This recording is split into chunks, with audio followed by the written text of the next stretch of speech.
2013ರಿಂದ 17ನೇ ಇಸ್ವಿವರೆಗೆ ಒಂದೊಂದು ಜಿಲ್ಲೆಗಳಲ್ಲಿ 100-200 ಜನ ರೈತರು ಆತ್ಮಹತ್ಯೆ ಮಾಡ್ಕೊಂಡಂಥ ಪ್ರಕ್ರಿಯೆಗಳು ಕಂಡಿದ್ದೇವೆ ನಾವು ಆ ಸಮಯದಲ್ಲಿ. ಇವತ್ತು ಈಗಾಗಲೇ ಪ್ರತಿನಿತ್ಯ ರೈತರ ಆತ್ಮಹತ್ಯೆ ಸರಣಿಯನ್ನು ನೋಡ್ತಾ ಇದ್ದೇವೆ. ನಮ್ಮ ಕಾವೇರಿ ಜಲಾನಯನ ಪ್ರದೇಶದಲ್ಲಿ ಜಲಾಶಯಗಳು ಭರ್ತಿಯಾಗಿಲ್ಲ, ಖಾಲಿ ಇದೆ. ಇವತ್ತು ನಮ್ಮ ಕಾವೇರಿ ಕ್ಯಾಚ್ಮೆಂಟ್ ಏರಿಯಾದಲ್ಲಿ ಇರತಕ್ಕಂಥ ಜಲಾಶಯಗಳಲ್ಲಿ ನನಗೆ CWME ಇರ್ಬೋದು, CWRE ಇರ್ಬೋದು, ನಿನ್ನೆ ದಿನ ಅಂತಿಮವಾದ ಒಂದು ಆದೇಶ ಮಾಡಿದ್ದಾರೆ.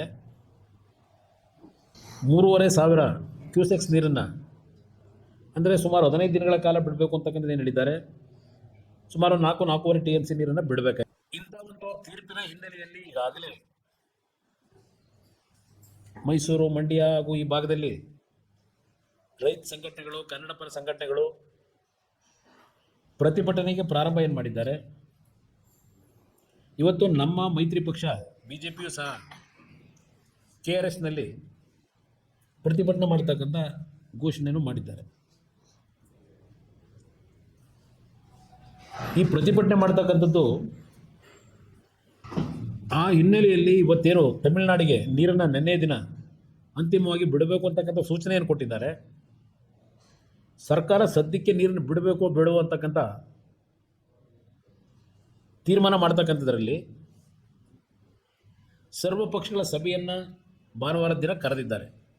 ಕೊರತೆ ಇದ್ದರೆ ಕುಡಿಲಿಕ್ಕೆ ನೀರನ್ನು ಕೊಡಬೇಕು ಅಂತಕ್ಕಂಥದ್ದು ಹೇಳಲಿಕ್ಕೆ ನಿಮಗೂ ಸಹ ಅಧಿಕಾರ ಇದೆ. ಇವತ್ತು ದೇಶದಲ್ಲಿರ್ತಕ್ಕಂಥದ್ದು ಮೊದಲು ಕುಡಿಯೋ ನೀರಿಗೆ ಆದ್ಯತೆ ಕೊಡಬೇಕು ಅಂತಕ್ಕಂಥದ್ದು. ನೀವು AC ರೂಮಲ್ಲಿ ಕೂತ್ಕೊಂಡು ಅಲ್ಲಿ ತೀರ್ಪು ಕೊಡೋದಕ್ಕಿಂತ ಪ್ರಮುಖವಾಗಿ ಈ ಎಲ್ಲ ಪ್ರದೇಶಗಳಿಗೆ ಭೇಟಿ ಕೊಟ್ಟು ಕರ್ನಾಟಕದ ಪರಿಸ್ಥಿತಿ ಏನಿದೆ, ತಮಿಳುನಾಡಿನ ಪರಿಸ್ಥಿತಿ ಏನಿದೆ, ಇದನ್ನ ಗಮನಕ್ಕೆ ತೆಗೆದುಕೊಳ್ಳೋದ್ರ ಮುಖಾಂತರ ತೀರ್ಮಾನ ಕೊಡಬೇಕಾಗಿತ್ತು ಅಂತಕ್ಕಂಥದ್ದು ನಾನು ಆಗ್ರಹ ಮಾಡ್ತಾ ಇದ್ದೀನಿ. ನಮ್ಮ ರಾಜ್ಯ ಸರ್ಕಾರಕ್ಕೂ ಇದನ್ನು ನೀವು ಒತ್ತಾಯ ಮಾಡಬೇಕು ಅಂತಕ್ಕಂಥದ್ದನ್ನು ಹೇಳಲಿಕ್ಕೆ ಬಯಸ್ತಾ ಇದ್ದೇನೆ. ತಮಿಳುನಾಡಿನ ಮುಖ್ಯಮಂತ್ರಿ ಏನು ನಾಳೆ ಬರ್ತಾರೆ, ಅವ್ರಿಗೂ ಹೇಳಬೇಕಾಗುತ್ತೆ. ಇದರ ಒಂದು ಜಲಾಶಯ ನಿರ್ಮಾಣ ಮಾಡೋದ್ರಿಂದ ನಿಮಗೆ ಎಷ್ಟು ಅನುಕೂಲ ಇದೆ, ಇದೆಲ್ಲವನ್ನು ಅರಿತುಕೊಳ್ಳಿ. ರಾಜಕೀಯಕ್ಕೋಸ್ಕರವಾಗಿ, ನಿಮ್ಮ ರಾಜಕೀಯ ಪಕ್ಷಗಳಲ್ಲಿ ಪ್ರತಿಷ್ಠೆಗೋಸ್ಕರವಾಗಿ ಇದನ್ನು ತಡೆದ್ರೆ ಅದರ ನಷ್ಟ ನಿಮಗೆ ಹೊರತು ಅಂತಕ್ಕಂಥದ್ದನ್ನು ನಮಗಲ್ಲ ಅಂತಕ್ಕಂಥದ್ದು ಹೇಳಬೇಕಾಗತ್ತೆ ನಾವು.